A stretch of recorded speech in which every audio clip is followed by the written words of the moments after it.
Welcome to Ethics Center Bulletin. I am Dr. Samaram, Ethics Center Vijayawada. I am Sudipti Vardhan, Ethics Center Vijayawada. ముఖ్యాంశాలు సమాజాభివృద్ధికి నాస్తికత్వమే కావాలి. ప్రముఖ నాస్తికులు గోరా. మతం అజ్ఞానంలో ఉంచితే సైన్స్ ప్రపంచానికి విజ్ఞానం ఇస్తుంది. మత దురహంకారానికి బలైన ప్రముఖ ఖగోళ శాస్త్రవేత్త గెలీలియో. పూర్వ జన్మలో చేసిన పాపానికి ఈ జన్మలో ఫలితాన్ని అనుభవిస్తారనడం అర్థం లేనిది. డాక్టర్ సమరం. సమాజానికి దిక్సూచి నాస్తిక కేంద్రం.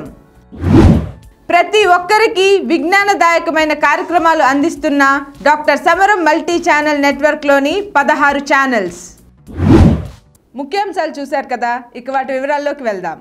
డాక్టర్ గారు, సమాజాభివృద్ధికి నాస్తికత్వమే కావాలి అన్న గోరా గారి మాటలను కాస్త వివరించండి. సమాజాభివృద్ధి అంటే అన్ని రంగాల్లోనూ అభివృద్ధి ఉండాలి. అది ఆర్థిక రంగం కావచ్చు, సామాజిక రంగం కావచ్చు, విద్యారంగం కావచ్చు, పారిశ్రామిక రంగం కావచ్చు, నైతిక రంగం కావచ్చు, కళారంగం కావచ్చు, ఏ రంగంలో తీసుకో, అన్ని రంగాల్లోనూ అభివృద్ధి కావాలి. అన్ని రంగాల్లోనూ అభివృద్ధి కావాలంటే మనిషి ఒక క్రియేటివిటీతో, స్వేచ్ఛతో, ఒక పట్టుదలతో, అంకిత భావంతో పనిచేయాలి. చేసేప్పుడు తాను చేసే పని మీద తనకి నమ్మకం ఉండాలి. నేను నిర్ణయం తీసుకున్నాను, నేను చేస్తున్నాను, ఐ కెన్ అచీవ్, నేను చేస్తాను, నేను సాధిస్తాను అని కావాలి. అది ఆ రంగం ఉన్నప్పుడే మనకి అన్ని రంగాల్లోనూ, ఏ రంగంలో ఏ వ్యక్తి ఉన్నా సరే అలాగా. అంచేత మనం చూసినట్లయితే ఈ రకంగా ఒక సమాజం రావాలంటే, నవ సమాజం రావాలంటే, అలా రావాలంటే నాస్తికత్వమే కావాలి. ఎందుకు? ఆస్తిక సమాజంలో అభివృద్ధి రాదా? నాస్తిక సమాజంలో వస్తుందా? ఎంతవరకు ఏ అభివృద్ధి వచ్చినా కేవలం ఆ రంగాల్లో ఉన్న వ్యక్తులు చేసిన కృషి వల్లే వచ్చింది, కానీ దైవ కృప వల్ల మాత్రం కాదు. కానీ అలా నమ్ముతున్నారు. ఆనవాయితీగా ఇదంతా దేవుడి సహకారంతో అయితే జరుగుతుందా అనుకున్నారు. కానీ దేవుడనే భావం అబద్ధం, ఊహ మాత్రమే. అది తెలుసుకోవాలి. ఏమైనా జరిగిందంటే, కృషి జరిగిందంటే, అభివృద్ధి జరిగిందంటే కేవలం మానవుడు స్వేచ్ఛగా తనకు తనలో ఉన్న ఇన్నోవేటివ్ ఐడియాస్తో తను చేసిన వచ్చింది, కానీ ఏ దేవుడు ఎక్కడ ఏమి చేసింది లేదు. దేవుడేది పెద్ద ఊహ మాత్రమే, పెద్ద అబద్ధం కూడా. అంచేత సమాజం రావాలంటే నాస్తికత్వం కాదు. ఎందుకు అని చెప్తాను. ఏ రంగా సమాజం ఎంతో ముందుకెళ్ళిన కేవలం నాస్తిక చైతన్యంతో ఆ భక్తులు కృషి చేయడం వల్లే సమాజం ముందుకెళ్ళింది, కానీ ఆస్తిక చైతన్యం కాదు. ఆస్తికత్వం అంటే అంతా దైవ నిర్ణయం. దేవుడు ఎలా అనుకుంటే అలా అవుతుంది, అంతే. అంతా దైవ నిర్ణయం మీద ఆధారపడుతుంది ఆస్తికత్వంతో. ఎందుకంటే ఆస్తిక సిద్ధాంతం అంతా దైవ కేంద్రంతో ఉన్నది, దేవుడి మీద అవినీతి ఉంటుంది అన్నమాట.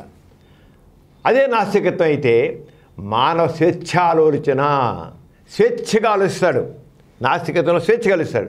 అలాగే స్వేచ్ఛా ప్రవర్తన, స్వేచ్ఛగా దాన్ని ఆచరిస్తాడు.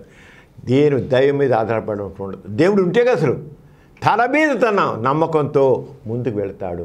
అంచేత ఆస్తికత్వంలో ఒక రకమైన దైవ నిర్ణయం మీద, అంచేత అతను ఏముంటుంది, ఆస్తికత్వంలో బానిస ప్రవృత్తి ఉంటుంది.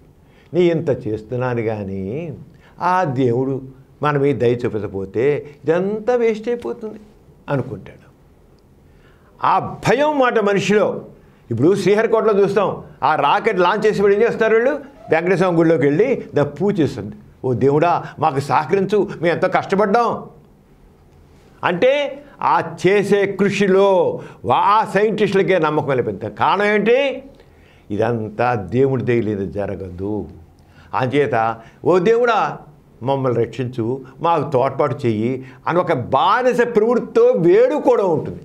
కానీ దేవుడికి అది చేసేది సక్సెస్ అంతా మానవ కృషి వల్లే ఉంది. అంతే, దేవుడి వల్ల కాదు. ఏమైనా అక్కడ టెక్నికల్ డిఫెక్ట్ ఆ రాకెట్ లాంచ్ చేయడం కుదరదు. అంచేత ఎంత ఒక బానిస ప్రవృత్తి, పరాధీనత, ఇదంతా ఆస్తికత్వము. దేవుడు ఎలా తెలిస్తే, ఎలా సహకరిస్తే అలా జరుగుతూ ఉంటాడు. అది నాస్తికత్వం అలా కాదు. తాను చేసే పని మీద తనకి నమ్మకంతో చేస్తారు. ఒకవేళ ఫెయిల్యూర్ వచ్చినకో ఎప్పుడు సంథింగ్ దాన్ని ఎందుకు వచ్చింది, ఎలా అయిందని చూసి ఆ తప్పుని సరిదిద్దుకుంటాడు. జరిగేవని అంతే. నువ్వు ఏది చెయ్యి, ఏ తప్పు నువ్వు శ్రీహరికోటలో అది ఫెయిల్ అయింది అనుకున్నావు. ఫెయిల్ అయితే ఎటువంటి ఫెయిల్ అయితే వాడు దేవుడు మనం సగ్గానే చేసాము, ఆ దేవుడు సహకరించలేదు అని ఊరుకుంటున్నాడా? లేదే. ఏమైంది ఇక్కడ? ఆయన ఫాల్ట్ని రెక్టిఫై చేస్తారు. ఆ రెక్టిఫై చేయడమే నాస్తికత్వం. ఊరుకున్నాడుకో, నేను చేశాను, బాగానే చేశాను, అంతా అవలేదే అనుకునేది నాస్తికత్వం. అలా ఊరుకోడే. సక్సెస్ అవ్వాలంటే వాడు తప్పనిసరిగా దాంట్లో ఫాల్ట్ని చూసుకుంటాడు, రెక్టిఫై చేస్తాడు. అంటే పక్కన దేవుని పూజలో ఒక ఆనవాయితీ. అంటే అభివృద్ధి ఎక్కడొచ్చింది? నాస్తిక దృక్పథం, నాస్తిక చైతన్యంలో వచ్చింది. కానీ చేత నాస్తికత్వం ఉంటేనే అభివృద్ధి, నాస్తికత్వం ఉంటేనే పురోగమనం. అలాగే ఆస్తికత తీసుకుని మనుషులు చూడు, అంతా బిజిరాత. మన కర్మ ఎలా ఉంటే అలా వస్తుంది. మనం ఏం చేసి మన కర్మ వల్ల బ్రహ్మరాత ఎలా ఉంటుంది? పూర్వజన్మలో ఏం చేసామో పూర్వజన్మ చేసి ఫలితం ఉంటుంది. ఇక పూర్వజన్మ ఫలితం, పూర్వజన్మ, పునర్జన్మ, అలాగే స్వర్గం, నరకం, అనేక రకాలుగా దీంతో కూడా అనేక రకాలైన ఆచారాలు, సాంప్రదాయాలు, మూఢనమ్మకాలు ఎన్నున్నాయి. మంచి సమయం అంటే ఆస్తికత్వం మనిషిని ఒక పరాధీన భావన చేసి ఒక అర్థం పడుతున్న ఆచారాలు, సాంప్రదాయాలని నమ్ముకుని వర్జ్యం, తిథి, నక్షత్రం, మంచి సమయం, చెడ్డ సమయం, ఎంత పనికిరానివి అవన్నీ పెట్టుకుని వాటన్నిటికీ మనిషి దాసం అవుతాడు ఆస్తికత్వంలో. నాస్తికత్వంలో అలా కాదు. అవన్నీ ఒట్టిదే. నీ శక్తిని నమ్ముకో, నీ కృషిని నమ్ముకో, నీ మేధస్సుని నమ్ముకో, దాని ప్రకారం చేయండి నాస్తికత్వం. అంతే సమాజ ప్రకారం ఎక్కడొస్తుంది? నాస్తిక చేతం. అంచేత పూర్తిగా ఆస్తికునేవాడు కంప్లీట్గా దైవమేతో ఇది ఎలా తెలుస్తాడు అనుకోడు, ఏ పని చేయలేడు. నిజంగా కంప్లీట్గా ఆస్తికత్వంలో దైవ నిర్మం ఎలా ఉండాలనుకుంటే పనే చేయడు. ఎందుకని? ఏం చేసినా ఏం జరుగుతుంది కానీ నేను కృషి చేస్తాను. దేవుడు అంటే సగం నాస్తిక చైతన్యం, కొద్దిగా ఆస్తికత్వం. ఆ నాస్తిక చైతన్యం ఎంత మేరకు ఉందో ఆ వ్యక్తి ఆస్తికులో కూడా నాస్తిక ఎంత మేరకు ఉందో తన కృషి చేస్తే వస్తుందనుకుంటాడో అంతవరకు వాడు కృషి చేసి దాని ఫలితం సాధిస్తాడు. కంప్లీట్గా దైవాధీనం. దేవుడు ఎలా చేస్తాడు చదువుతున్న కూర్చోవాడు ఏ పని చేయడు. భగవద్గీత చేశాడు, నువ్వు చేసే పనికి నువ్వే ఫలితం ఆశించకు, చేసుకోళ్ళు. కర్మయోగం చెప్తాడు, నువ్వు చేసుకెళ్తున్నాడు కరెక్టే. నువ్వు పని చేసుకెళ్తావు, అంతగా దావరే చివరికి ఎంత చేసిన చివరికి ఉంటాడు దైవ నిర్ణయం ఎలా ఉంటే అలా జరుగుతుంటాడు. ఇంకా దైవ నిర్మాణం ఎలా ఉంటే జరుగుతున్నప్పుడు ఇక కృషి ఏంటి? దేనికోసం కృషి? ఎందుకోసం కృషి? అంచేత అలా అంచేత దానికి చివరికి ఏం చేశాడు? దైవ కృప. అంచేత దేవునికి దయ, దేవుడా మమ్మల్ని రక్షించు, దేవుడా మాకు సహాయం చేయి. అంచేత వాడు కృషి చేసి మళ్ళీ ఆశ్రయించాడు, దైవ కృప కోసం విశ్వస్తుంటాడు. ఇది ఇలా ఉన్నవాళ్ళు సమాజంలో ఏమీ చేయలేరు. వాళ్ళ వల్ల సమాజం ముందుకు వెళ్ళదు. నాస్తిక చైతన్యం వల్లే సమాజం ముందుకెళ్ళింది. అంతే సమాజం ముందుకు వెళుతుంటే దానికి దైవభావాన్ని పక్క పెట్టి, మనకు అర్థం ఏంటంటే సమాజం ముందుకు వెళ్ళాలంటే దైవభావాన్ని ప్రక్క పెట్టి మానవ సృజనాత్మకతకి, కృషికి ప్రాధాన్యత ఇవ్వడం వల్ల జరిగింది. ఇప్పుడు ఎంతమందో మహానుభావులు, ఎంతమందో సంఘ సంస్కర్తలు, ఎంతమందో వాళ్ళ సైంటిస్టులు, వాళ్ళందరూ కూడా దైవభావాన్ని పక్కన పెట్టి ఇది సాధించాలి, ఇది చెయ్యాలి అనుకోబట్టే సమాజం ముందుకు వెళ్ళింది. సంఘ సంస్కృతులు ఉన్నారు, వాళ్ళు ఈ సమాజంలో ఈ అస్మాతులు, ఈ ఆర్థిక వ్యత్యాసాలు కానివ్వండి, ఈ సమాజంలో అంతరాంతరం, ఇంకోటి కానీ వీటన్నిటిని ఈ రకమైన హెచ్చుతగ్గుల్ని నివారించడం కోసం వాళ్ళు ఈ దైవ నిర్ణయము పక్కన పూర్వజన్మ కర్మ ఫలితాల భావాలను పక్కన పెట్టి ఇలా ఉండడానికి వీలు లేదు. పూర్వజన్మలో చేసిన దానికి ఇలా పుట్టారు అనుకుంటే ఏం చేస్తారు? సంఘ సంస్థలు ఏం చేశారు? పూర్వజన్మలో చేసిన దానికి కర్మ ఫలితం కాదు, తప్పు కాదు, ఇలా జరగక పూర్వజన్మలో చేసిన దానికంటే చేరి సంఘ సంస్కృతిలో కాదు చెప్పుకొట్టిపేస్తున్నాం. ఇదేదో పూర్వజన్మలోను విధిరాత కర్మ ఫలితం ఏదో తప్పని చేశారు, ఇలా పుట్టారు, అందుకే ఇలా అంటరాని వాళ్ళు పుట్టారు, ఇలా పుట్టారు అని అంటలేదే అనరు వాళ్ళు. అంటే ఆ మేరకు పట్టేట్లు ఈ రకమైన దైవ నిర్ణయము, దేవుడి పూర్వజన్మలు చేసినకి దేవుడి రాత, బ్రహ్మరాత, నూరి రాత ఇవన్నీ పక్కన పారేసి నో వీ కెన్ చేంజ్ అని అనుకున్నారు.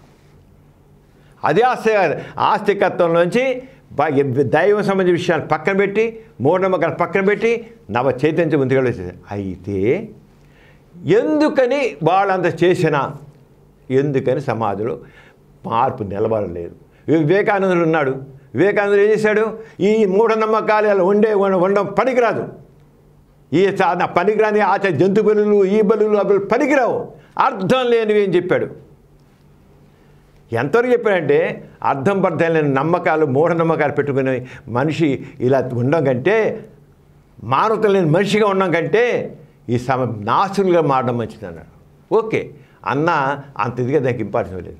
ఆయనకి చివరికి ఆ వివేకానంద వాటిని నమ్ముకుని కూర్చోబెట్టి చివరికి ఏంటంటే ఆస్తిక భావజాలం మిగిలి ఉండడం వల్ల, వాళ్ళు చెప్పే దాంట్లో ఆస్తిక భావజాలం మిగిలి ఉండడం వల్ల మళ్ళీ ఆస్తికత్వం మళ్ళీ ఫుల్గా వచ్చేసి, అది వివేకానందుడు కావచ్చు, ఇంకో మాకు సంఘ సంస్కృతి కావచ్చు. ఆస్తిక భావజాలాన్ని పూర్తి విన్నాడు. నాస్తికత్వం తీసుకున్నట్లయితే ఈ సంఘ సంస్కృతులు చేసిన పనులు చాలా గొప్పగా ఉండేది, సమాజంగా బాగుండేది, ఎంతో బాగుండేవి. కానీ పూర్తి విన్నాడు వల్ల మళ్ళీ ఆ మహాత్మా గాంధీ మొట్టమొదటి దేవుడే సత్యం అన్నాడు. దేవుడు సత్యం, తన సత్యమే దేవుడు అన్నాడు. చివరికి అవన్నీ వదిలిస్తాడు, చాలా వదిలిస్తాడు. చివరికి గాంధీ గారి చివరి రోజుల్లో ఆయన వేశారంటే మత కళలో చాలుకునే పోయే ముందు మత కళలో ఉన్న హిందూ ముస్లిం చంపుకుంటున్నారు, వేలాది మంది లక్షలాది మంది చచ్చిపోయారు. ఆ టైంలో నాస్తికత్వం వల్లే సమాజంలో మత కలహాలు తగ్గేట్లయితే హిందువులు, క్రిస్టియన్స్, మహమ్మదీయులు అందరూ కూడా నాస్తికులుగా మారాలంటాను అన్నాడు. నాస్తికత్వం వల్లే ఈ మత కలహాలు పోతాయి, అందరూ మానవులంతా ఒకటే అన్న భావజాలం చేత అందరూ నాస్తికులుగా మారడం మంచిది అన్నాడు. అయినా రఘుపతి రాఘవ రాజారం ఈశ్వరల్లా తేరేనాం అని భజన చేస్తాడు కల్లా ఆస్తికత గాంధీని తీసుకెళ్ళిపోయి అంత విప్లవాత్మకంగా ఆలోచించిన గాంధీని కూడా చివరికి ఆస్తికతలు కల్పిస్తారు. ఆయన కూడా దేవుడు చేసే స్థితిలో వచ్చిన ఆయనకి దేవాలయాలు కట్టేస్తున్నారు. వాడై ఆస్తిక భావజాలం సమాజం వృత్తుండదు. నాస్తికత్వం ఉన్నప్పుడే సమాజం ముందుకు వెళుతుంది. అంచేత మనం ఆ రంగా చేసుకుంటూ వెళ్ళాల్సిన అవసరం ఎంత ఉంది. అలాగే నాస్తికత్వం ఏమవుతుంది? స్వేచ్ఛ ఉంటుంది, ఆలోచించడానికి ఆచరించడానికి స్వేచ్ఛ ఉంటుంది. నాస్తికత్వం ద్వారా సమానత్వం వస్తుంది, ఆస్తికత్వం సమానత్వం ఉండదు. హెచ్చుతగ్గులాలు ఉంటాయి, బీదాసానికి అలాగే ఉంటుంది, కులాలు అలాగే ఉంటాయి, ఈ కులం అలా ఉంటుంది, మతాల మధ్య దేశం అలాగే ఉంటుంది. ఎందుకంటే మానవులంతా ఒకటే, పేరుకి మాత్రం అందరూ దేవుని పెట్టి అంటారు, కొట్టుకుంటారు. ఆ దేవుడు ఎవరు, వీళ్ళు దేవుడు ఎవరు, దేవుడు కూడా పనిచేస్తారు. మళ్ళీ మతాల్లోనే మళ్ళీ ఒక ముస్లిం మతం అంటే షియా సున్నీలు, అలాగే హిందూ మతంలో మళ్ళీను వైష్ణవులు, శైవులు, ఇలాగ అన్నిట్లోనూ క్యాథలిక్, క్రిస్టియన్స్ అంటే క్యాథలిక్లు, ప్రొటెస్టెంట్స్, వాళ్ళ కూడా మళ్ళీ మతాల మధ్య గొడవలు, మతాల మధ్య కల్లోలాలు, ఎన్ని క్రూసియేట్స్ జరిగాయి మతాలతో. క్రూసియేట్స్ ఆస్తికత్వం ఏదైనా మూలం. నాస్తికత్వం ఏం చేస్తుంది? మతం పనికి రాదు, కులం పనికి రాదు, అందరూ మనుషులు సమానమే, పక్క పెట్టు, మానవులే, దేవుడు లేదు, దెయ్యం లేదు, పక్కన పారే, మనం చేసుకోండి సమాజాన్ని అన్నట్లుగా చేయబట్టే. అందుకే సమాజం ముందుకు వెళ్ళాలంటే, సమాజం రావాలంటే, హెచ్చుతగ్గులు పోవాలంటే, ఆర్థిక రంగంలో, సామాజిక రంగంలో, విద్యారంగంలో అన్నింటిలో రావాలంటే నాస్తికత్వం కావాలి. అప్పటి సమాజం ముందుకు వెళ్తుంది. మనం ఏదో కొద్ది సంఘ సంస్కరణ కబుర్లు చెప్తూ, సంఘ సంస్కరణ కబుర్లు చెప్పిన సరిపోదు, సాంఘిక విప్లవం కావాలి. గోరాగరదే చెప్పారు, సాంఘిక విప్లవం కావాలి. విప్లవం అంటే సమూలమైన మార్పు రావాలి, సమూలమైన మార్పు. అంచేత ఆస్తికత్వం బానిసత్వాన్ని, అసమానతను పెంచుతుంది. నాస్తికత్వం మనం చూస్తాం, మన అందరూ కూడా మానవులంతా ఒకటే, నిజమే. ఇప్పుడు మామూలు వేసే ఒక పిల్లిని, ఒక ఎలకని తీసుకుని ఎక్కడో పెడతాం, పెడితే పిల్లి చేస్తుంది, ఎలకని చంపేస్తుంది. కానీ ఒక హిందూ, ముస్లిం ఈ పిల్లి ఎలక లాంటి వాళ్ళ, క్రిస్టియన్స్ను హిందూసు పిల్లి కుక్క లాంటి, పిల్లిను ఎలక లాంటి వాళ్ళ, కానీ ఎందుకు చెప్పుకుంటున్నారు? దీనికి కారణం ఆస్తిక భావజాలం. మీరు ఒకసారి ఒక పార్క్ ఉందనుకున్నాం, పిల్ల ఆడుకోవడానికి స్థలం ఉంటుంది అనుకున్నాం. కూడా పిల్లలు రకరకాలుగా అక్కడ చిన్నపిల్లలందరినీ, ఒక 10 ఏళ్ళ పిల్లలందరినీ తీసుకెళ్ళి దాంట్లో ఒక ఆఫ్రికన్ వాడిని, ఒక తెల్లవాడిని, ఒక నల్లవాడిని, ఒక ఈ మతం వాడిని, ఆ మతం వాడిని, ఈ కులవాడిని, ఆ కులాన్ని అందరూ వెళ్ళి ఒక 10 మంది పిల్లలు తీసుకెళ్ళి ఒక 10 రకాల కులాల వాళ్ళని, మతాలందరూ కలిపి అందరూ చక్కగా ఆడుకుంటారు. ఒరేయ్ నువ్వు ముస్లింరా, ఒరే నువ్వు క్రిస్టియన్ రా, మరి నువ్వు హిందువురా, నువ్వు ఆ పట్టరాని వాడురా, మేము ఇదే రా అని చెప్పి అంటారా? ఎవడు అన్నాడు, ఒక్కడన్నాడు. గంతులేస్తారు, ఆడుకుంటారు, పరుగులు ఇస్తారు, గెంతులేస్తారు. ఎందుకని? వాళ్ళలో ఏ రకమైన మత భావాలు, కుల భావాలు లేవు. కానీ కొద్ది పెరిగేడు కల్లా వాళ్ళలో ఈ భావాలు వస్తాయి. ఎక్కడి నుంచి వస్తాయి? ఆస్తిక భావజాలం వాళ్ళలో ప్రవేశిస్తుంది. ఎక్కడి నుంచి వస్తుంది? తల్లిదండ్రులు చెప్తారు. ఈ తల్లిదండ్రులు ఎక్కడి నుంచి వచ్చింది? ఈ సమాజం. ఈ సమాజం ఎక్కడి వచ్చింది? ఈ మతాల వల్ల. ఈ మతాల వల్ల మనుషులు మనసులు కలుషితం అవుతున్నాయి. ఆ చిన్నారులో ఎందుకు లేవు? ఒక 2 ఏళ్ళ పిల్లాళ్ళు, ఒక 3 ఏళ్ళ పిల్లలు, 5 ఏళ్ళ పిల్లాళ్ళు, ఆ పిల్లల్లో ఎందుకు లేదు? అప్పుడు ఈ మనుషుల కలుషితం తర్వాత చేసేది అది ఎక్కడ కలిసింది? మతాల వల్ల, ఈ దైవభావం వల్ల మనుషుల మధ్య అంతరాలు చేయమాట. అందుకని ఈ రకంగా చేసారు. అంటే ఆస్తికత్వం వల్ల ఆస్తికత్వం సమానత్వం తీసుకురాదు. నాస్తికత్వమే సమాధానం తీసుకొస్తుంది. అన్ని రంగాల్లో నాశనం వస్తుంది. అంటే సమగ్రమైన చక్కని అభివృద్ధి, సమాజ అభివృద్ధి, సత్వర అభివృద్ధి నాస్తికత్వం. అంచేత నాస్తికత్వం ఆస్తికత్వం పూర్తిగా విడనాడాలి. ఆస్తిక భావం విడనాడాలి.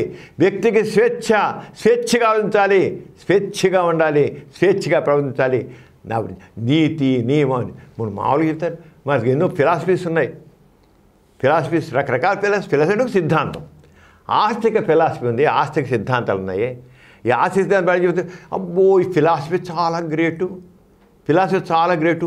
అన్నీ ఏదైనా అది ఫిజియాలజీ ఫిజిక్స్ కావచ్చు, కెమిస్ట్రీ కావచ్చు, లేకపోతే ఎస్ట్రాలజీ కావచ్చు, లేకపోతే జువాలజీ కావచ్చు, బాటనీ బయాలజీ కావచ్చు, ఏదైనా కావచ్చు, అన్నిటి అవి కేవలం చాలా సంకుచితమే. కానీ ఫిలాసఫీ అనేది విస్తృతమైనది. అబ్బో దాంట్లో చాలా వివేచన ఉండేవండి. ఏ ఫిలాసఫీ అనేది ఏ ఫిలాసఫీనా అది ఆస్తిక ఫిలాసఫీ అయితే అసమానతలకు కారణం అవుతుంది. ఆస్తిక ఫిలాసఫీ అయితే అక్కడ మనుషుల మీద హెచ్చు తగ్గులు కారణం అవుతుంది. ఆస్తిక ఫిలాసఫీ అయితే మనుషుల్లో బానిస భావాన్ని తీసుకొస్తుంది.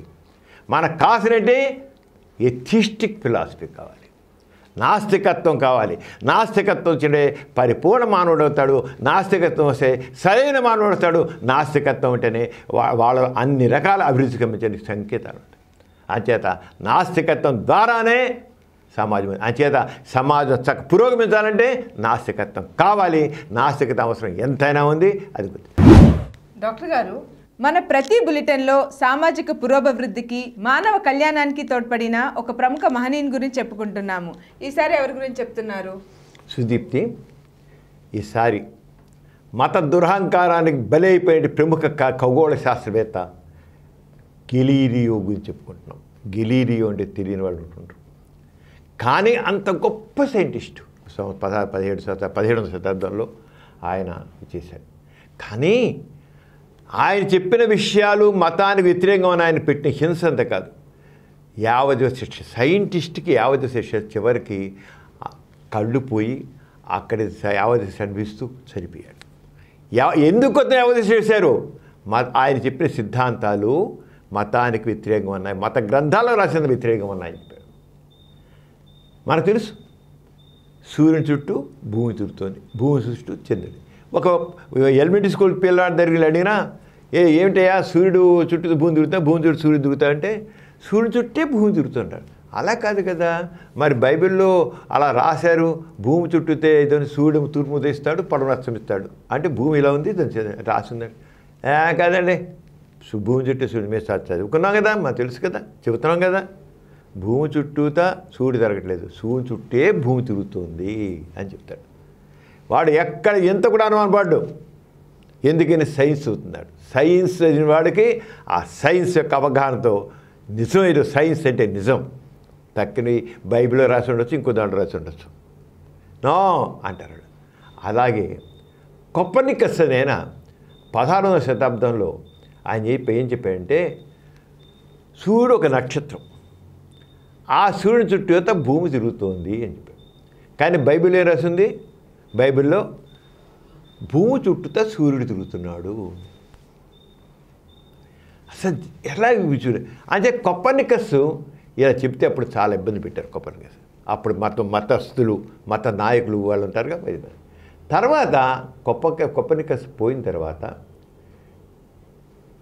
గెలీలియో కొప్పర్నికస్ చెప్పింది కరెక్టు, భూమి చుట్టూతా సూర్యుడు తిరగడం లేదు, సూర్యుని చుట్టూతా భూమి తిరుగుతోంది అని చెప్పాడు.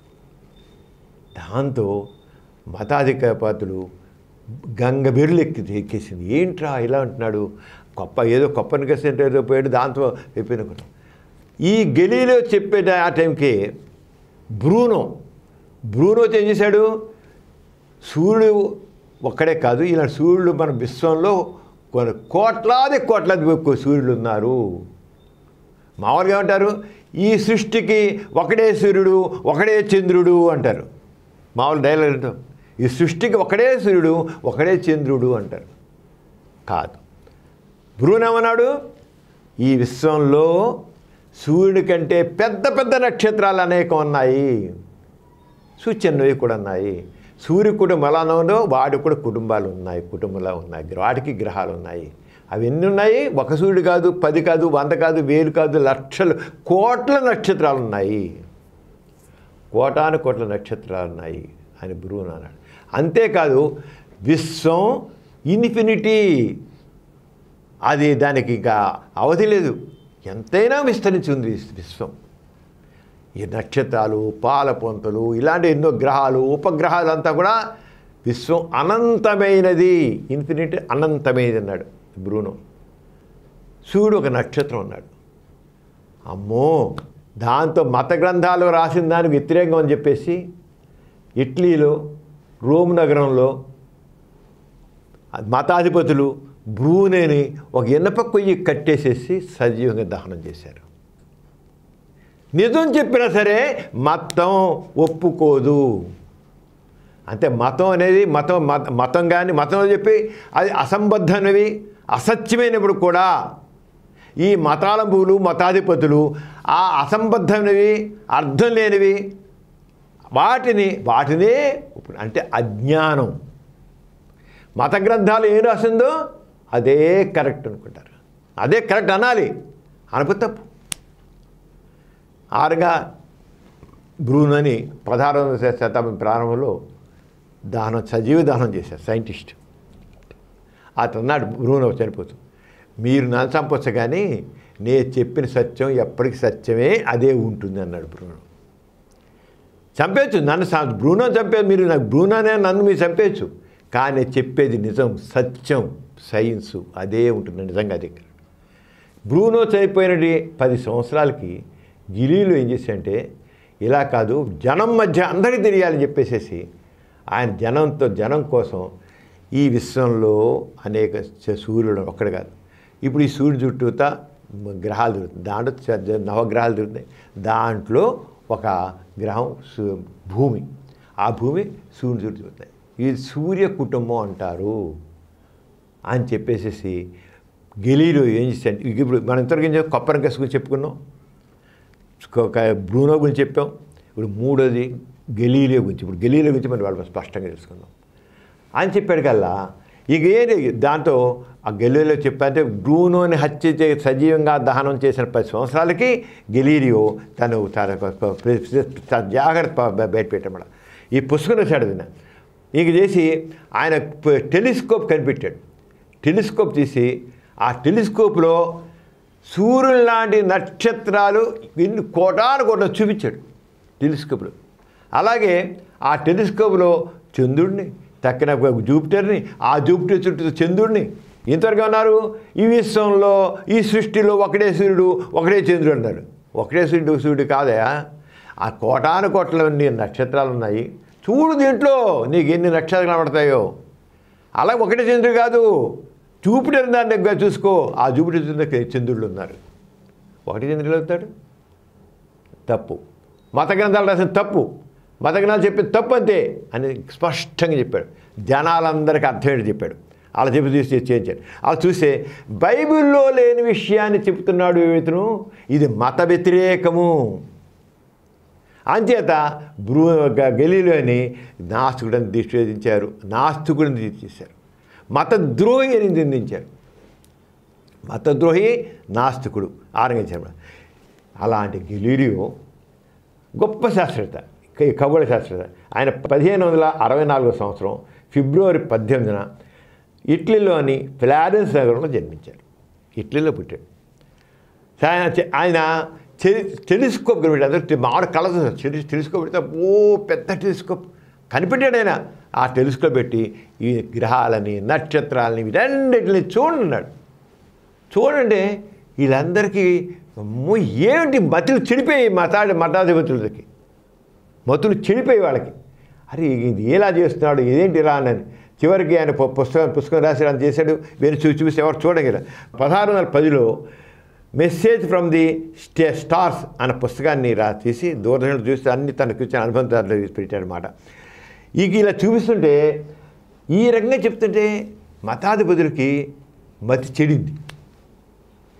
ఏంటి మనము అంతా బైబిల్ ప్రకారం చెబుతున్నాము, దీని ప్రకారం చెప్పినట్టయితే ఏ మతం చెప్పి కట్టుకలింది. పైగా ఉన్నాడు మొట్టమొదలైన ఓన్లీ సైంటిస్టు ఏం చెప్పాడంటే సూర్యుడు ఒక నక్షత్రం, ఇలాగ దానికి గ్రహాలు ఉన్నాయి, ఈ భూమి ఒక గ్రహం అని చెప్పుకొచ్చాడు.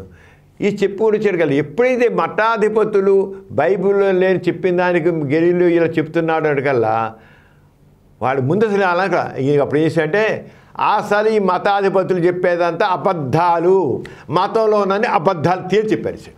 అంతవరకు మతం జోలికి మతాధిపతి జోలికి పోలా. కానీ మతాధిపతులు ఎప్పుడైతే వాళ్ళు చెప్పేది అబద్ధాలను సపోర్ట్ చేసుకోవడం ప్రయత్నం చేసి వచ్చారో గెలీలియో స్పష్టం చెప్పారు, మీరు బైబిల్ నమ్మకండి, బైబిల్ అన్ని కట్టుకథలు. ఇక్కడ మనం బైబిల్ హిందూ దాంట్లో ధర్మంలో మతంలో అలాగే ఉన్నాయి, ఇతర మతాలు కూడా ఇలాంటి కట్టుకథలు చాలా ఉన్నవి. పురాణ కథలు అలాంటివే కదా. ఒకడైతే భూమిని అట చాపలా చుట్టేసి చంకలో పెట్టి గెలిపోయాడంట. ఆ కట్టుకథలు కదా ఏంటి, ఎన్నున్నాయి మనకి రకరకాలుగా. వాటన్నిటికీ చేశాడు మరి. ఆ రంగా చేసే అతను చెప్పేటువంటి కట్టుకథలు, అభూత కల్పనలు అన్న మతాన్ని చేసి చెప్పేశాడు. చెప్పడే కాకుండా ఇక మత గ్రంథాల్లో పేర్కొనబడిన వీనస్, శాటర్న్, మత గ్రంథాల్లో వీనస్ శాటర్న్ గురించి లేవు. నవగ్రహాలు అంటాం కదా, ఆ నవగ్రహాలు వీనస్ శాటర్న్ లేవు అక్కడ. అవన్నీ ఉన్నాయని తెలుసు. చూడయ్యా, మీరేదో 6 5 అన్నారు, 5 6 గ్రహాలు ఉన్నాయన్నారు భూమికి. ఇది చూడండి, శాటర్న్ ఉంది, వీనస్ ఉంది, చూడండి అని చెప్పి అవన్నీ తీసి ఆయన చూపించబడింది. చూడడానికి గంగవెల్లి తీసేయాలి. ఏంట్రా బాబు ఇలా చివరికి ఏమనుకున్నారు, బ్రూనో చంపేసామే, దీంతో అందరూ నోరు మూసుకుంటారు అనుకున్నాము. కానీ గెలీలియో ఏంటి మళ్ళీ తయారైన ఇంకోటి తయారయ్యాడు భయం లేదు. వాడు చంపేసి లేపేసాం అని చెప్పి నోరు మూసుకుంటారు అనుకున్నారు. అలా గెలీలియో యథార్థం చెప్పుకుని పోతుంటే మతం మంట కలిసిపోతుంది. మతం ఏమైపోతుంది, మతంలో చెప్పిన అభివృద్ధి కల్పనలు అన్నారు, ఏమైపోతుంది ఇది చెప్పిన వాడు. ఇంకా అక్కడి నుంచి ప్రశ్నలు సంధించారు. స్వర్గ నరకాలు లేవా, 7 పాపాలు ఏమయ్యాయి, మోజెస్ 7 కొవ్వొత్తుల దీపాలు ఏమయ్యాయి, 7 లోకాలు ఏమయ్యాయి అంటూ 7 గ్రహాల కంటే ఉండటానికి వీలు లేదు. 7 గ్రహాలే లెక్క బైబిల్ ప్రకారం. 7 గ్రహాల కంటే మించి ఉండడానికి లేదు. మరి ఇవన్నీ స్వర్గ నరకాలు ఏమైపోయాయి, అవి లేవంటాడండి వీడు గెలీలియో. 7 కొవ్వొత్తులు ఉన్నాయి, ఇవన్నీ ఏంటి అయిపోయి అని చేసి గెలీలియో చూపినంత భ్రమ, ఇదంతా భ్రమ, ఇదంతా మోసం, దగ అనేసి చేశాడు. అప్పుడు చెప్పాడు గెలీలియో, మతం అజ్ఞానంలో ఉంచితే సైన్స్ ప్రపంచానికి విజ్ఞానం ఇస్తుంది అన్నాడు. మతం ప్రజల అజ్ఞానం ఉంచుతుంది, సైన్స్ విజ్ఞానాన్ని ఇస్తుంది అని అంత స్పష్టంగా గెలుగుతాడు. ఇంకా దానిలో ఇక మత గురుకు ఇదైపోయి ఇక ఏంటి రాబో ఇలా చూస్తున్నాను రాసలే కనుక అది ఇంకా చెప్పడానికి వీలు లేదు. దీని గురించి రంగం తెలుసుకోవాలి, చూడడానికి వీలు లేదు, అలజానికి వీలు లేదని చెప్పేసి అంటే అయితే ఇవాళ అడగడం మాట విషయాల్లో ఊహగానాన్ని అనేక రాసినవాడికి నిజం తెలియదని జాషువా సూర్యుడిని గిబియస్లో ఆపాడని బైబిల్లో రాసింది కట్టుకథ మాత్రమే అన్నాడు. బైబిల్లో రాసింది సైన్స్ కాదని ఊహాగానమని గెలీలియో ఖండించారు కూడా. ఎంత స్పష్టంగా చెప్పాడన్నమాట. అలాగే దీనికి ఇక మతవాదులు ఉన్నారు కదా, మతాధిపతులు ఉన్నారు కదా, ఓ గెలీలియో మనుషులారా, మీరు ఆకాశం వైపు ఎందుకు చూస్తున్నారు? అసలు గణిత శాస్త్రం దెయ్యం పేపీలో వచ్చింది. గణిత శాస్త్రం అంటే దెయ్యం అంట. ఏదైనా గెలీలియో లెక్కలు చూపిస్తున్నాడు, దీనికి దూరం అంతూరం చెప్తున్నాడు. అసలు గణిత శాస్త్రం దెయ్యం అంచేత గణిత శాస్త్రం బోధన క్రైస్తవ దాంట్లో చేరకూడదు, దాన్ని నిషేధించాలి, గణిత శాస్త్రాన్ని నిషేధించాలి. అంటే మతులు పోయే వీళ్ళకి ఎప్పుడైతే నిజం చెప్పడం లేటాడో గెలీలియో, మఠాధిపతులకి మతపావదులకి బుర్ర తిరిగిపోయి అసలు ఇవన్నీ ఏంటి అంచేది గణిత శాస్త్రం బోధించడం వీలేదన్నారు. అలాగే పుస్తకాలు ఉన్నాయే, పుస్తకాల ద్వారా విజ్ఞానం వస్తుంది కదా, అందులో ఈయన పుస్తకాలు రాశాడు గెలీలియో. దాంట్లో పుస్తకాలు అనేవి సాతాను సృష్టించాడు, సైతాన్. అంతే పుస్తకాలు అంచేత బిడ్డలారా పుస్తకాలు చదవకండి. చదివితే ఎక్కడ విజ్ఞానం వస్తుంది భయం, చదివితే ఎక్కడ మతానికి వ్యతిరేకంగా మారిపోతారు భయం. అందుచేత ఏం చేశారంటే మ్యాథమెటిక్స్ నేర్చుకోకూడదు, తెలుసుకోకూడదు, పుస్తకాలు చదవకూడదు. ఇవన్నీ సైతాన్ ద్వారా వచ్చని చెప్పేసి ఆ రంగా వాళ్ళు చేసుకుని వచ్చారు. అంటే ఈ మతానికి నిజం చెప్తుంటే మతం భరించదు. కట్టుకథలు, కల్పనలు, మహత్యాలు ఇవన్నీ గెలీలో గుర్తింపాడు. అలాగే ఇక మతం గెలీలో శిక్షించాలని నిశ్చయించింది. ఇంక మహత్యాలు యథార్థం కావని గెలీలో ఉంటున్నారని, ఇది మహాపరాధం అని అనుకుని ఆయన ఏమైనా సృష్టించి భ్రూణను తగలెట్టినట్లుగానో ఇంకో రంగానో ఈ పని చేసేయాలి. అంటే నిజం చెప్తే మతం ఒప్పుకోదు, ఇది. అందుకని తెలుసుకోవాల్సింది ఈ సమాజానికి మతం పనికిరాదు, మత విశ్వాసాలు పనికిరావు. మతం మత్తుమందు లాంటిది. మతం మనిషిని ఆలోచననివ్వదు, ప్రశ్నించనివ్వదు, పరిశీలించవద్దు, పరీక్షింపనివ్వదు. ఏదో సాగిపోతుంది. నువ్వు మతంలో ఉన్న వ్యతిరేకిస్తే మనుషులు లేపేస్తారు. మనిషిని ఏదైనా నువ్వు ప్రశ్నిస్తే చంపేస్తారు. ఈ మతంలో ఎంత అసహనం ఉందో తెలుస్తుంది. మానవత్వం ఉందంటే నాస్తికత్వంలో ఉంది. ప్రపంచంలో ఇంతవరకు చంపినవరంటే వీళ్ళే, ఆస్తికులే. నాస్తికులు ఎవరిని ఒకరు కూడా బాధ పెట్టలేదు, ఎవరిని చంపలేదు, బాధ పెట్టలేదు కూడా. చంపినవరు ఆస్తికులు. సహనం లేనిదెవరికి? ఆస్తికులకి. ఆరంగా ఇచ్చే అంటే గెలీలియో అసలు మత గ్రంథాలను ఛాలెంజ్ చేయడాన్ని ఒప్పుకోలేకపోయారు. అంటే నిర్భయంగా సైన్స్కు పరిధులు లేవని గుర్తించాడు. సైన్స్ మానవ జీవితంలో ప్రథమంగా ఉన్నాడు. అవసరమైతే పాత విలువలని, పాత వాటిని పక్కన పారేయమన్నాడు. అంచేతీరుగా సైన్స్ పరీక్షగా ఆగలేని మతం చివరికి ఇంకా తట్టుకోలేపారు. గెలీలియో శుభ్రంగా ఉన్నది జనాల మధ్యకి చెప్పడం పెట్టాడు. మతం నమ్మమంటుంది, సైన్స్ పరీక్షిస్తానంటుంది. మతం అండి నువ్వు ప్రశ్నించడానికి లేదు, ప్రశ్నించడానికి వీలు లేదు, నమ్ము అంతే అంటుంది మతం. కానీ పరీక్షించు, పరిశీలించు, ప్రశ్నించు ఉంటుంది సైన్స్. అంటే అదే మతాధికారులు గెలీలియో సూర్యగ్రహణాన్ని తెలుసుకోవాలి. చూస్తే భూమి సూర్యుని చుట్టూ తిరిగితే ప్రపంచానికి మధ్యలో ఉండవలసిన సాతాను ఎక్కడున్నాడు? వీడు సాతాను ఉన్నాడు అంటారు కదా, ఈ సృష్టిలో సాతాను ఉన్నాడు, విశ్వానికి భూమికి అవ్వాలా సాతాను ఉన్నాడు, వాళ్ళంతా చేస్తున్నాడు. మరి వీడు ఎక్కడున్నాడు? వీడు మరి వదిలేసేవేంటి, వీడికి చూపించవేంటి నువ్వు అంటారు. అలాగే ఆదం, నోవాస్ ఆర్క్ ఎక్కడ ఉన్నాయి? ఆదం ఉన్నాడు, నోవాస్ ఆర్క్ ఒక ఓడుందన్నమాట. అదేం నువ్వు చూపించవేంటి? దీంట్లోనూ చంద్రుని మీద మనుషులు ఉన్నారా, భూమిని మోసే దేవతలు ఉన్నారని మత గ్రంథాలు చెబుతున్నాయే, మత గ్రంథాలు మరి చూపించట్లేదే. ఇదంటే ఇవన్నీ కట్టుకథలు. దేవతలు లేరు, దేనిలే, భూమిని మూసేవాడు, చంద్రుని మోసేవాడు ఏ దేవతలు లేరు అని స్పష్టంగా చెప్పారు. మరి మత గ్రంథాలు ఇవన్నీ ఉన్నాయి. మనం కూడా మన భారతదేశంలో కూడా మత గ్రంథాలు ఇలాంటి పుక్కిడి పురాణాలు దగ్గర ఇలాంటివన్నీ నేను చెప్పేదంత వినకుండా, నేను రాసేంత చదవకుండా, టెలిస్కోలో చూడకుండా మీరు నన్ను ఖండిస్తే ఎలాగా అని అన్నాడు గెలీలియో. చదవరాలని నిషేధించారు, పుస్తకాలను తగలెట్టారు. గెలీలియో రాసిన పుస్తకాలు అన్నమాట. ఆ గెలీలియో రాసింది the dialogue on the great world systems అని పుస్తకం. The dialogue on the great world systems అని 800 పేజీల పుస్తకాన్ని 10 సంవత్సరాలు పరిశీలన చేసి రాశారన్నమాట. ఆటం బాబు లాగా అనిపించింది పుస్తకం. ఆటం బాబే గుండెల్లో గుబులు పుట్టించింది. ఒక ఆటం బాబు లాగా అనిపించింది మతానికి. అంచేత ఇక దాంతో ఇక ఎంతో శాస్త్రజ్ఞానం ఏం గుడ్డిగా నమ్మకండి, ప్రశ్నించండి. చివరికి ఈయన్ని కోర్టులో పెట్టి మతాలు పెట్టి ఈయనకి యావజ్జ చేసి ఆయన గదిలో పారేశారు. అక్కడే ఆయనకి కళ్ళు పోయాయి, చివరికి చనిపోయారు. ఒక సైంటిస్ట్ని సమాజం మార్పు ఎక్కడ వచ్చింది? ప్రశ్నించు, పరిశీలించే సైంటిస్టులు ఇప్పుడు.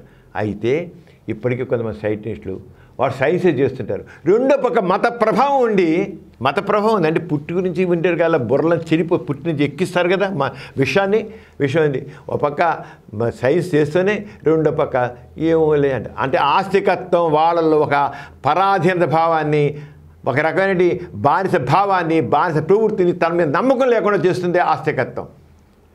ఎంత మేరకు వాళ్ళు ఆస్తికత్వం వదులుతుంటుందో అంత మేరకు మనిషి ముందుకు వెళ్తాడు. ఆ రంగా గెలీలియో ఒక గొప్ప సాహసికుడు, గొప్ప సైంటిస్టు, సమాజం మేలుకొల్పిన మహానుభావుడు. ఎథీ సెంటర్ బులెటిన్లో చిన్న విరామం. సైన్స్ నాలెడ్జ్ కార్యక్రమానికి స్వాగతం. పావు కాటు తిని చావుకి సిద్ధమై మంత్రం వేయించగా బతికి బట్టకట్టిన వాళ్ళు ఉన్నారు కదా, మరి వాళ్ళ మాట ఏమిటి? మంత్రానికి బలమే లేకపోతే వాళ్ళు ఎలా బతికారు? ఈ ప్రశ్నకి ఒకలాగా సమాధానం చెప్పవచ్చు. తిండి లేకుండా 60-70 రోజులు మనిషి బతికి ఉండగలగడేమో, కానీ నీళ్లు లేకుండా వారం 10 రోజుల కన్నా ఎక్కువ కాలం బ్రతకలేడు. కంగారులకి, ఇతర మార్సుపియల్స్కి ఇటువంటి పొట్ట సంచిని ప్రకృతి ఎందుకు ప్రసాదించింది? సుమారు 10 కోట్ల సంవత్సరాల క్రితం డైనోసార్ యుగం నడుస్తున్న కాలంలో తొలి క్షీరద జంతువులు బయలుదేరాయి. ఈగని జాగ్రత్తగా గమనిస్తే తన కాళ్లను లేదా చేతులను ఒకదానితో ఒకటి తరచూ రుద్దుకుంటున్నట్లు కనిపిస్తుంది. చేతులు శుభ్రపరచుకుంటుందా అన్నట్లు కనిపిస్తుంది, కానీ ఇది నిజానికి శుభ్రం చేసుకోవడం కాదు. చూసారా? ఇలాగే మన నిత్య జీవితంలో అనేక విషయాలని మనం గుడ్డిగా నమ్మేస్తూ ఫాలో అయిపోతూ ఉంటాం. అందుకే ప్రతి విషయాన్ని ప్రశ్నించడం మొదలు పెడితేనే అందులో పరమార్థం తెలుస్తుంది, మౌఢ్యం తొలుగుతుంది. ఎథీ సెంటర్ బులెటిన్కి తిరిగి స్వాగతం. డాక్టర్ గారు, పూర్వ జన్మలో చేసిన పాపానికి ఈ జన్మలో ఫలితాన్ని అనుభవిస్తారు అనడం అర్థం లేనిది కదా, ఈ విషయమే మీరేమంటారు? నిజమేనమ్మా, పూర్వజన్మలో చేసిన పాపానికి కానీ పాపాలు కానీ జన్మలో ఫలితాన్ని అనుభవిస్తారు అన్న మాటలో ఏ మాత్రం నిజం లేదు. ఎందుకంటే పూర్వజన్మ లేదు, పునర్జన్మ లేదు. లేదు అసలు. ఈ పూర్వజన్మ చెప్పిన కట్టుకథలు అన్నీ కట్టుకథలే. అసలు ఎంత అప్సర్డ్గా ఫన్నీగా ఉంటాయంటే ఈ ఆస్తికత్వంలో భావాలు అసలు మనకి వింటూ ఉంటే వీళ్ళ మనుషులు గొర్రెలు అనుకుని చెప్తున్నారా అనిపిస్తుంది. నిజం గొర్రెలు చేసేస్తుంది. మతం మనుషులు గొర్రెలు చేస్తుంది. మత విశ్వాసాలు మనిషి పని రాకుండా చేస్తాయి. అసలు ప్రశ్నించే పని లేదే. ఒక గొర్రె మంద రాగానే మనుషులు కొంతమంది ఆస్తులు అలాగే పోతుంటారు. బుర్ర ఉంది, వివేకం ఉంది, విజ్ఞత ఉంది, ఆలోచించండి. ఎంత ఫన్నీగా అంటే పూర్వజన్మలో చేసినారు. ఎలా అంటే పూర్వజన్మలో బ్రహ్మహత్య చేస్తే ఈ జన్మలో క్షయరోగంతో పుడతాడట. పూర్వజన్మ ఫలితం అంటే క్షయరోగంతో పుడతాడు. గోహత్య చేస్తే మరుగుతుకు పుడతాడట. అసలు ఎంత చూడు, ఎంత సిల్లీగా ఉందో పూర్వ. అంటే ఈ కొన్న మరుగుతులందరూ ఆవులు చంపిన వాళ్ళే అనమాట. పూర్వకాలం కింద జన్మలో ఆవులు చంపాడు, గోహత్య చేశాడు, అది మజ్జుగా. అలాగే స్త్రీ హత్య చేస్తే నిత్య రోగిష్టిగా ఉంటాడు అన్నమాట. ఇప్పుడు ఎవరైనా జబ్బు వచ్చి రోగిష్టిగా ఉంటే వాడు స్త్రీ హత్య చేశాడు. ఇక మాంసాన్ని తిన్న బ్రాహ్మణుడు కుష్టి వ్యాధితో పుడతాడట. బ్రాహ్మణుడు మాంసం తినకూడదు అని అంటారు కదా, అంతే కుష్టి రోగిగా పుడతాడట. అంటే ఇప్పుడు కుష్టి రోగులందరూ ఒకనొకడు బ్రాహ్మణులు అనమాట. వీళ్ళు బ్రాహ్మణుడు ఉండేవాడు, వాడు మాంసం తిన్నాడు, కుష్టి రోగుడి అంటూ కనబడుతున్నాడు. అలాగే అబద్ధం సాక్ష్యం చెప్పినవాడు మోగవాడిగా పుడతాడట. అంటే మోగవాళ్ళందరూ కూడా పూర్వకాలం ఎక్కడో అబద్ధాలు చెప్పారు, అబద్ధ సాక్ష్యం చెప్పారట. అబద్ధ సాక్ష్యం చెప్పినవాడు మోగవాడు పుడతాడట. ఇష్టానుసారంగా వ్యభిచరించిన వాడు అడవుల్లో ఏనుగా పుడతాడట. ఇక్కడ ఈ జన్మలో కింద జన్మలో వాడు పరమ తిరుగుబోతన్నమాట, వ్యభిచారన్నమాట. అడవులు ఏనుగులా పుట్టాడు పుడతాడట. మిత్రుని మోసం చేసేవాడు గద్దగా పుడతాడట. ఎవడు నోటుకు చెత్త చెదారంతా రాసి పరిస్థితి. ఇలాగే తన భర్తను మోసం చేసిన భార్య బల్లిగా పుడుతున్నట. ఇప్పుడు మనం చూస్తాం బల్లి కనబడుతుంటాయి. ఈ బల్లిలన్నీ భర్తను మోసం చేసేవాడు. భర్తను మోసం చేసిన భార్య బల్లిగా పుడతాడట. అతి కామంతో చెలరేగిన వాడు గుర్రంగా జన్మిస్తాడట. భార్యను హింసిస్తే మేకగా పుడతాడట. ఏ ఒక్కడు పూర్వజన్మలో చేసిన పాపాన్ని ఫలితం అనుభవించకుండా ఉండడు. పాపం చేస్తే తప్పకుండా ఇది ఎంత సిల్లీగా ఉన్నాయి. కానీ పూర్వజన్మ పునర్జన్మ అనేవి లేవు. ఇవన్నీ కల్పితాలు. అసలు ఇంత కాదు. అంటే ఈ నీతులు, మరి ధర్మశాస్త్రాలు ఎన్నో నీతులు చెప్తారు కదా. మీ నీతులు చెప్తే మరి ఏంటి నీతి శాస్త్రాలు, నీతులు చెప్పేవన్నీ ఎప్పుడు పట్టించుకోవట్లేదు. ఇప్పుడు మనం ఎన్నో రకాలని, కుక్కల్ని, నక్కల్ని, గాడిదల్ని, గుర్రాలని, అన్నీ అంశంసి అన్నీ వీళ్ళందరూ మరి ఎంతమంది పుట్టారంటే అసలు నీతి శాస్త్రాల్లో ఏ మాత్రం కూడా లేదనమాట ఫలితం. ఇంకెందుకు నీతి శాస్త్రాలు అర్థం లేకుండా మరి ఈ రంగా పుట్టినవాళ్ళు, బల్లిగా పుట్టినవాళ్ళు ఎంతమంది ఉన్నారు, గద్దగా పుట్టినవాళ్ళు ఎంతమంది ఉన్నారు. ఈ గద్దలు, బల్లులు, ఈ గుర్రాలు, ఏనుగులు ఇవన్నీ మరి ఇవన్నీ కూడా కన్సల్ట్ చేసిన వాడే కదా, పుట్టిన చేసిన జన్మలో చేసిన వాడు వీళ్ళందరూ. వా ఏమి ఇది, ఏమి శాస్త్రం, ఏ సిద్ధాంతాలు చూసుకో అర్థం చేస్తారు. మన ఇలా మళ్ళీ తప్పించేసుకుంటారు. అసలు ఎంత సిల్లి ఈ నీతి సూత్రాలు అనేవి, నీతి శాస్త్రాలు అనేవి, నీతిని గొప్పదండి. అది నీతి కాదు. మనుషుల్లో మంచితనం కావాలి, సహకారం కావాలి, సద్భావం కావాలి, ఎదుటితో తోడ్పడాలి. ఇవి అలా ఉండాల్సి నీతి. లేదా నీతి ఫలితం ఏంటి? నేను క్లాసులో పాఠం చెప్పాను, అందరూ ఫెయిల్ అయ్యారంటే నేను చైనా గొప్ప టీచర్ని అన్నాడు అనుకోడు. ఒక గొప్ప టీచర్ ఎలా అవుతాడు? నేను పాఠం చాలా బాగా చెప్పాను కానీ ఎవడు పాస్ కాల. ఎలా కుదిరింది? వాడు మంచి టీచర్ అందరూ పాస్ అవ్వాలి, అందరూ ఫెయిల్ అవుతారు, మంచి ఫెయిల్ అవుతారు. అలాగే నీతి శాస్త్రాలు ఏవైతే ఉన్నాయో మతపరంగా అన్ని దండుగా, లేదా ఇన్ని బలులు. ఇక్కడ చూసిన కుష్ఠరోగులు ఉన్నారు, ఇక్కడ పెద్ద రోగిష్ఠులు ఉన్నారు, వీళ్ళందరూ ఉన్నారు. వీళ్ళందరూ ఏమైపోయారు? వీళ్ళందరూ ఏంటి అయిపోయారు? వీళ్ళందరూ నీ శాస్త్రాల బరువు మరి ఎక్కించలేదా? ఎన్నో క్షుద్రజీవాలు ఉన్నాయి. క్షుద్రజీవాలు కూడా ఏంటంటే ఆ క్షుద్రజీవాలు కూడా వాళ్ళు చేసే పాపాన్ని కింద పెట్టి ఒక కారు కింద నలుపుతారట. అందుకని కిందటి జన్మలో చేసిన దానికి ఈ జన్మలో ఈ రకంగా పుడతారు అనే మాట అర్థం లేనిది. ఈ జన్మలోనే మనం మంచి నేర్పెట్టడానికి మంచిగా ఉండేది చేయాలి. అంతేగాని తీసుకెళ్ళి కుక్కలు, నక్కలు, పులులు, పిల్లులు, గిల్లులు, ఎలకలు, బల్లెలు, గిల్లులు అంటూ చెప్పడం అనేది దివాల కోరుసాను. ఆస్తికత్వంలో దివాలు కోరుసాను. వాడు నైతిక విలువలు పెంచలేకపోవడం ఆస్తికత్వంలో దివాలు కోరుతాను. ఆస్తికత్వం అంతా ఎన్ని కలపలతో ఏ రంగంలో భయపెట్టు, ఇంకోటి చేస్తూ, కించపరుస్తూ, హీనపరుస్తూ, మనుషుల బతుకులు నాశనం చేస్తూ చెప్పేది ఆస్తికత్వం. అంతే ఆస్తికత్వం అది ఏ మతం కావచ్చు, ఈ మతం ఆ మతం కాదు, ఏ మతం చెప్పినా సరే తప్ప. నైతిక విలువలు పెంచాలంటే మతం మంచిగా ఉండాలి. అబద్ధాలు చెప్పకుండా, కల్పనలు చెప్పకుండా, అభూత కల్పనలు లేకుండా ఉంటేనే ఆ మతం సరైన మతం కాదే. అసలు మతం అంటేనే ఒక దైవం మీద విశ్వాసం పెట్టుకుని అబద్ధమైన దేవుడు అక్కడ మూలం అయితే ఇంకా పెద్ద అబద్ధాన్ని పెట్టుకుని అబద్ధం చుట్టూ తన నీతులు వెళ్తే ఏమవుతుంది? అంచేత అది కాదు. పునర్జన్మ తప్పు. సమాజంలో నైతిక విలువలు పెంచడానికి మంచిగా ఉండాలి, నిజం ఉండాలి, సత్యం ఉండాలి, చక్కగా చెప్తే అదే నియంత్రి వస్తుంది.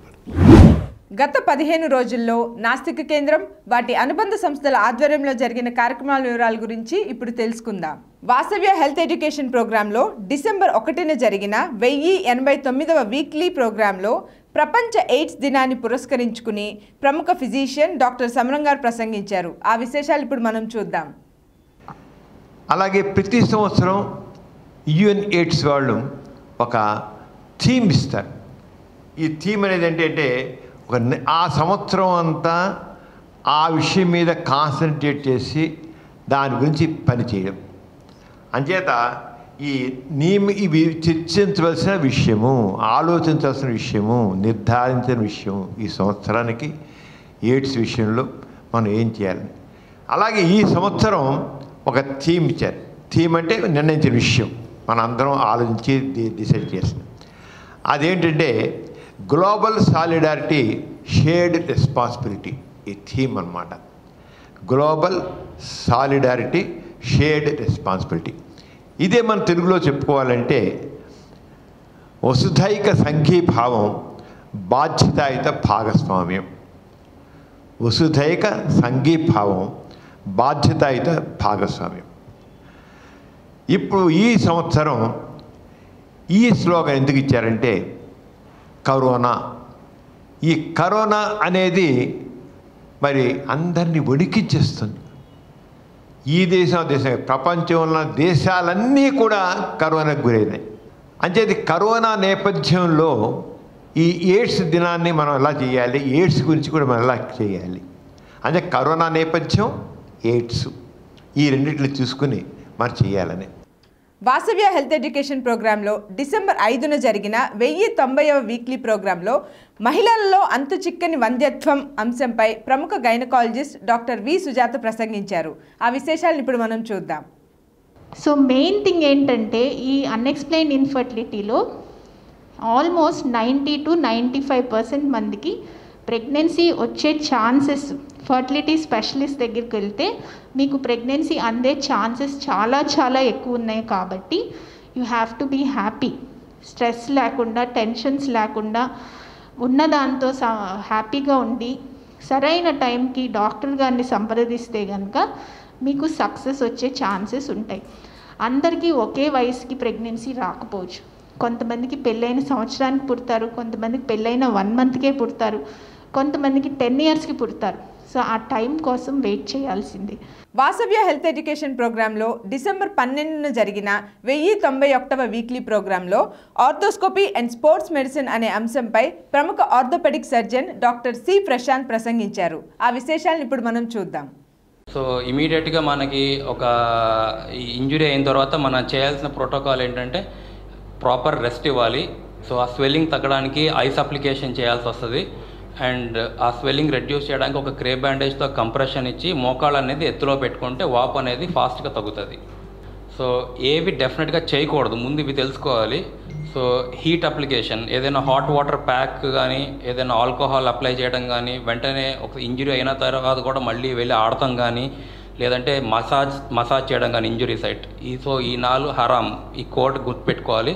సో ఈ 4 పనులు అనేది డెఫినెట్గా ఇంజురీ అయిన తర్వాత చేయకూడదు. సో నా వాట్ టు డూ, చాలామంది కామన్గా అడిగే 4 క్వశ్చన్స్ ఇవి. సో ఒకటి, ఇంజురీ అయిన వెంటనే నీ బ్రేస్ వేసుకోవాలా వద్దా, ఒకవేళ వేసుకుంటే ఎంతకాలం వేసుకోవాలి. సో వేసుకోవాలా వద్దా అంటే ఇమీడియట్గా ఇంజురీ అయిన తర్వాత నీ బ్రేస్ అనేది వేస్తాం. బట్ అది ఒక 5 to 7 డేస్లో డెఫినెట్గా నీ బ్రేస్ని మనం డిస్కార్డ్ చేసి స్లోగా ఫిజియో చేసుకొని సర్జరీ అనేది ప్లాన్ చేసుకోవాలి. ప్రొలాంగ్గా నీ బ్రేస్ వేస్తే ఏమవుతుందంటే మోకాళ్ళు అనేది స్టిఫ్నెస్లోకి వెళ్తుంది. స్టిఫ్నెస్లోకి వెళ్ళినప్పుడు మనం సర్జరీ చేయడానికి మినిమం 90 degrees ఆఫ్ నీ బెండింగ్ ఉండాలి. సో ఆ నీ బెండింగ్ లేకుండా మనం సర్జరీ అనేది చేసుకోలేము. సో చాలామంది ఏంటంటే దీనికి అవగాహన లేకుండా ఒక 4 వారాలు 5 వారాల పాటు మోకాళ్ళు బ్రేస్ వేసేస్తారు. సో వాళ్ళకి మళ్ళీ మనం సర్జరీ చేయడానికి మనం ప్రాపర్గా 90 degrees మళ్ళీ ఇంకొక 2-3 weeks డిలే చేసి నీ బెండింగ్ అచీవ్ చేసి ఆ తర్వాత చేసుకోవాల్సి వస్తుంది. ఎథీ సెంటర్ బులెటిన్లో చిన్న విరామం.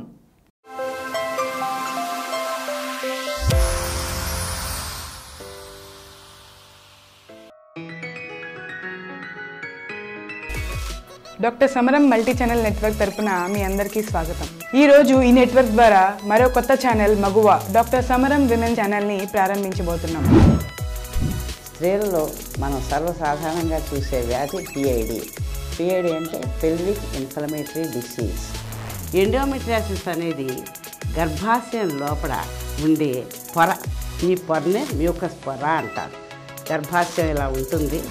దీని లోపల ఉండే ఈ పొరని ఎండోమెట్రియం అంటారు.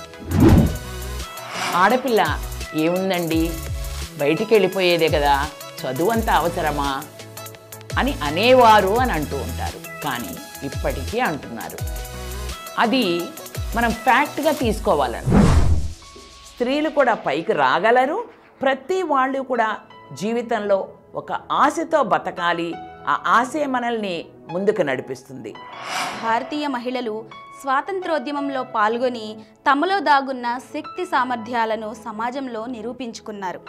ఎండ కన్నెరగని గృహిణులు, వీధి గడప తొక్కని మహిళలు, అక్షరం ముక్క కూడా రాని ఆడువారు ఎందరో భారతీయ స్వాతంత్రోద్యమంలో పాల్గొని వారి శక్తి సామర్థ్యాలను నిరూపించుకున్నారు.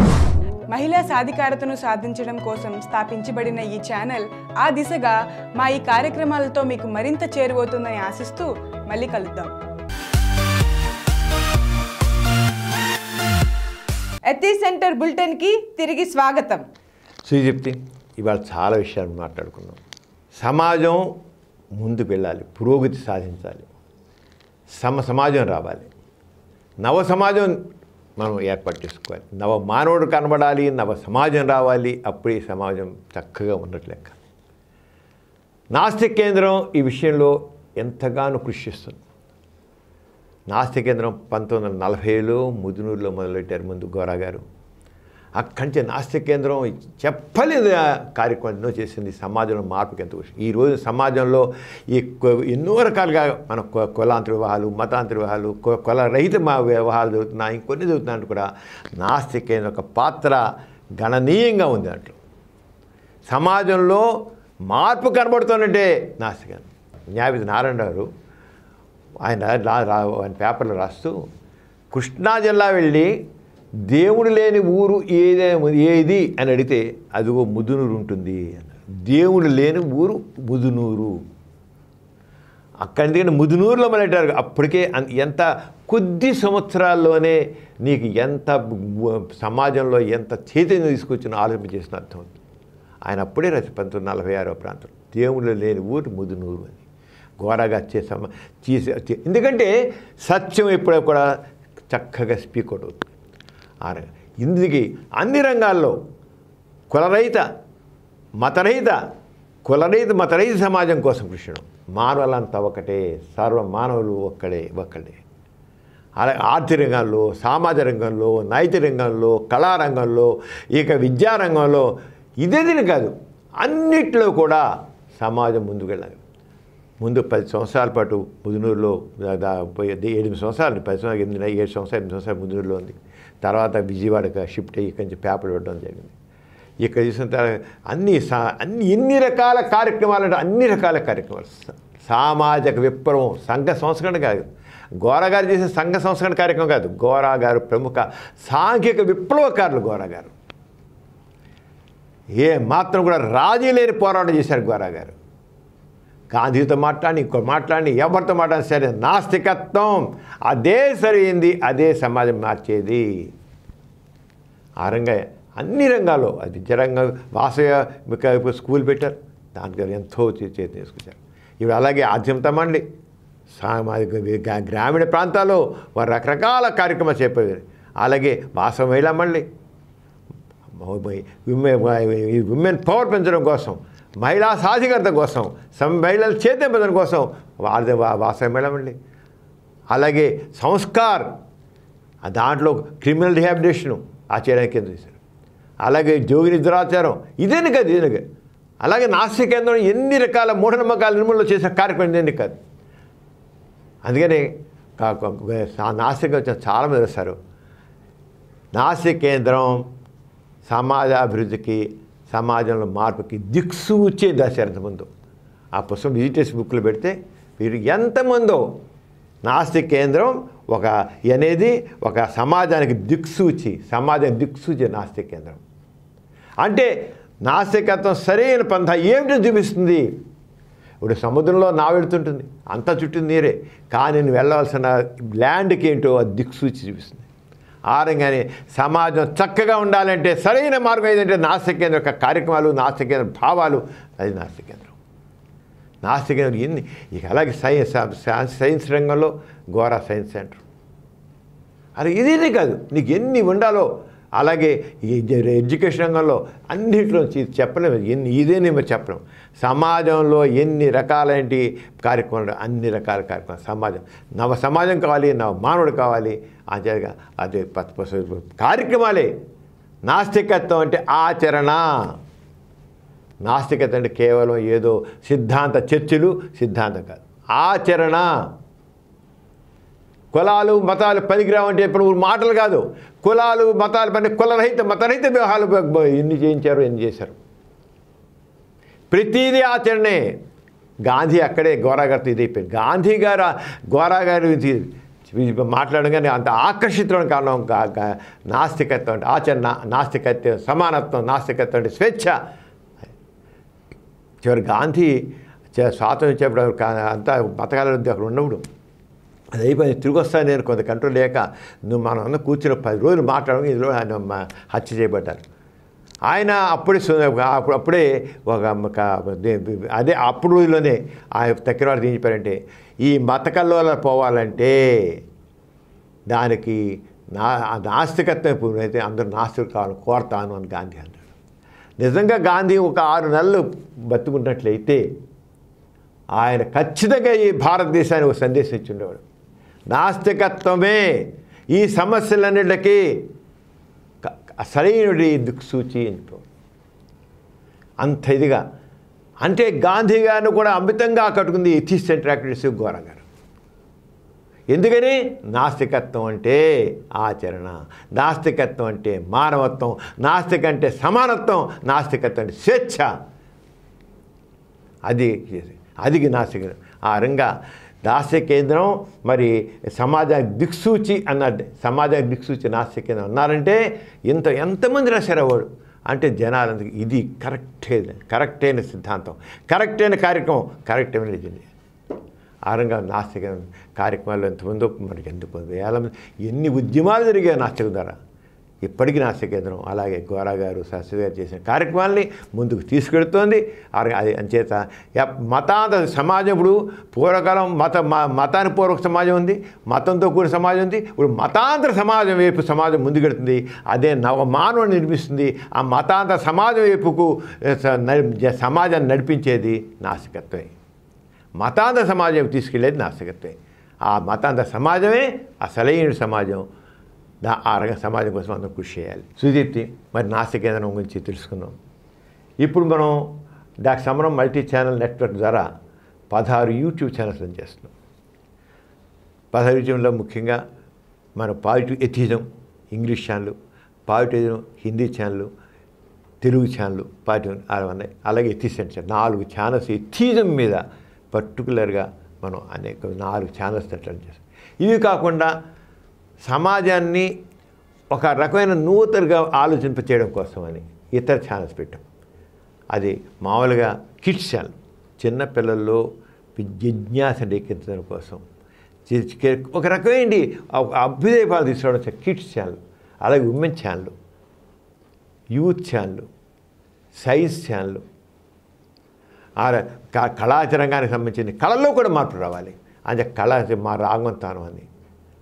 అలాగే ఈ రకంగా రకరకాల కార్యక్రమాలు మొత్తం 60 ఛానల్స్ రన్ చేస్తున్నాం. వీటికి యాప్ ఉంది మనకి, డాక్టర్ సమరం మల్టీ ఛానల్ అని. గూగుల్స్లోకి వెళ్ళి ప్లే స్టోర్లోకి వెళ్ళి డాక్టర్ సమరం మల్టీ ఛానల్ నెట్వర్క్ అని కొడితే ఈ మొత్తం 16 ఛానల్స్ తిరుగుతాయి. అంటే నాస్తికులుగా ఉన్న వాళ్ళకి, నాస్తికత్వం మీద కొద్దిగా అభ్యుదయపాలు ఉన్న వాళ్ళకి, ఆ రంగా రకరకాల కొద్దిగా మనం అంటే కొద్దిగా ఆసక్తి ఉన్న వాళ్ళకి ఎవరికి సరిపోయిన విధంగా వాళ్ళని మనం చేస్తాం.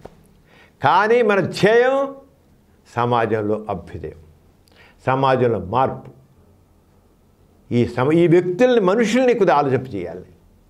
అన్ని రంగాల్లోనూ ఒక రకమైన మంచి రావాలి. ఆ రంగా సమరం మల్టీ ఛానల్లో రకరకాల కార్యక్రమాలు జరుగుతున్నాయి. ఒకసారి మీరు అందరూ కూడా నేను కోరేదంటే ఎవరైనా మీరు సబ్స్క్రైబ్ చేస్తే డాక్టర్ సమరం మల్టీ ఛానల్ గూగుల్ ప్లే స్టోర్లోకి వెళ్ళి, ప్లే స్టోర్ అంటే గూగుల్ మన సెల్ ఫోన్లోకి వెళ్ళి ప్లే స్టోర్లోకి వెళ్ళి డాక్టర్ సమరం మల్టీ ఛానల్ చేస్తే దాన్ని డౌన్లోడ్ చేసుకుంటే మొత్తం 16 ఛానల్స్ అందులో మనకు ఈ ప్రోగ్రామ్ కూడా ఆరగిన ఎథిక్స్ సెంటర్ దాంట్లో వస్తుంది. అలాగే సమరం డాక్టర్ సమరం మీకోసం దాంట్లో కూడా వస్తుంది. అంచేత అందరూ కూడా వీళ్ళు చూడాలని, ఆ చైతన్యం పొందాలని, నవ సమాజం నిర్మాణంలో అందరూ భాగస్వాములు కావాలని కోరుతున్నాను. అందరికీ జై ఇన్సాన్. జై ఇన్సాన్.